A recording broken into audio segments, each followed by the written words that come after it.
Okay, I gotta admit that I have a lot of guilty pleasures when it comes to movies. Some movies are horrible, some movies are great, and then there are movies that are in the middle. There are horrible scenes, there are horrible acting, but there's something about it that just makes you want to watch it over and over and over again.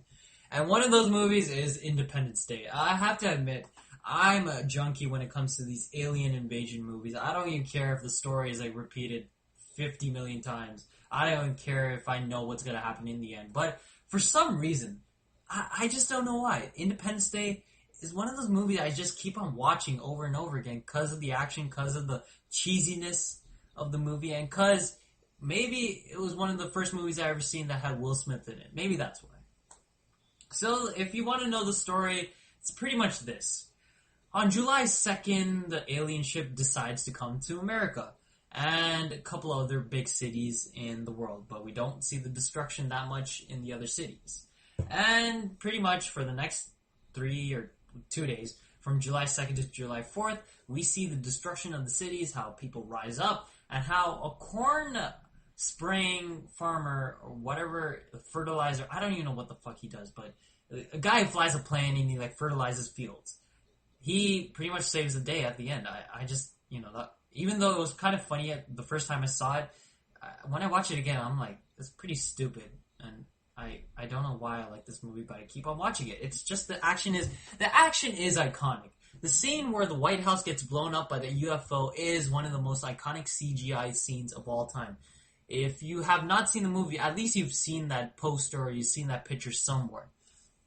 Roland Emmerich is the master of disaster, pretty much. His movies are pretty much straightforward. I'm going to blow up things, I'm going to blow up the world, and I'm going to make these really cut-out cardboard characters save the world. And that is pretty much the story he has in almost every single movie. And Independence Day works because it is so over the top. And these kinds of movies are supposed to be over the top. You can't be very serious when you make these kinds of movies. It's very hard to make a serious movie like this because you have Will Smith. At that time, he was not really diving into acting as much as he did when he came to movies like Ali or Pursuit of Happiness or I Am Legend. At that time, he was still Fresh Prince of Bel-Air. He was still that kind of, the wacky rapper, the PG-rated rapper. And when he did this movie, he tried to be kick-ass, but it wasn't as kick-ass as probably he thought he was. But he was still awesome, Will Smith is awesome. You cannot hate on Will Smith. Jeff Goldblum is also in this movie as well. Jeff Goldblum is one of my favorite actors of all time because he is so stereotypical in his roles. He's always the nerd. He's always that smart guy that knows what's happening, and he's pretty much warning everyone that, the aliens are going to attack, and it's not like they're going to give us a free pass. His character is pretty much in the back. He's pretty much saying, go faster, let's go faster, just go faster. And he's not doing anything else. He's pretty much doing the exact same thing as he did in Jurassic Park. Except he has different clothes, he has a different name, and he's also a nerd in this movie. I don't know where's the difference. Bill Pullman's role as the president is probably one of the most cheesiest roles I ever seen in a movie. I seriously, I cannot explain why I like this movie so much, because the cheesiness is acceptable. You know how these kinds of movies where you watch it, you're like, okay, yeah, I know everything's over the top, but I'm watching this movie for the action, the blatant storyline of how we have to be so patriotic and we gotta destroy these aliens on July 4th, to take back the independence of the world. Something like that. I'm a sucker for these kinds of movies. I really like these kinds of movies. When the cheesiness is acceptable. When you have a movie like, I don't know, let's just say, what's a movie that could be really cheesy? Well, a movie that really tries hard to be cheesy and they're trying to poke fun at themselves, it works only sometimes. And the thing about that is, it takes a while to adjust. Independence Day, you're already adjusted because the special effects, all those blowing up scenes, it kind of like, you settle in, you're like, okay, fine, this is the kind of movie that I'm going to be watching. I'm not really going to be into like some big dramatic film. So, it's a long movie, that's for sure. It's 2 hours and 30 minutes almost.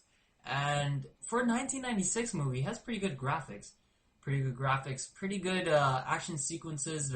They're long. They're pretty long for a CGI movie back then, and a lot of scenes in this movie are using practical effects.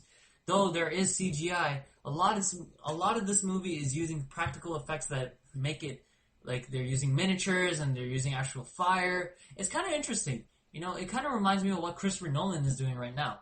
Like he's using practical effects more than actual CGI. And this movie came out a long time ago and it used that same formula, but I guess like the story really didn't help the movie get that much fame. But yeah, that is my recommendation for Independence Day. If you like alien kind of invasion movies, I guess this is the kind of movie for you. When it comes to the 2001 movies that I recommended, this will be near the bottom. It's, even though I've put it as the number 4th video that I've done so far, it's not the actual ranking, but if there was a ranking, I would put it near the middle or near the bottom.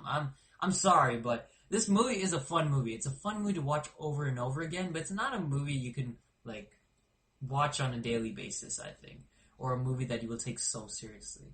It's kind of those movies that you're like, hey, I'm bored, I'll just watch a movie, I'll pop in the VHS tape. I have, ironically, this is the first movie I have on VHS, on DVD, and Blu-ray. I like that movie so much that I don't know why I did that, but I have all 3 versions of the movie.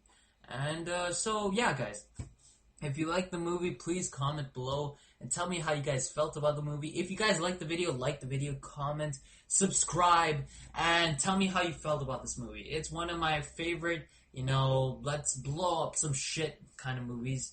And, if you want to have a good time and want to turn off your brain for a couple of hours, it's a perfect movie for you. So, in the name of Will Smith's character, what did he say at the end? Oh yeah, this is what he said. Welcome to Earth.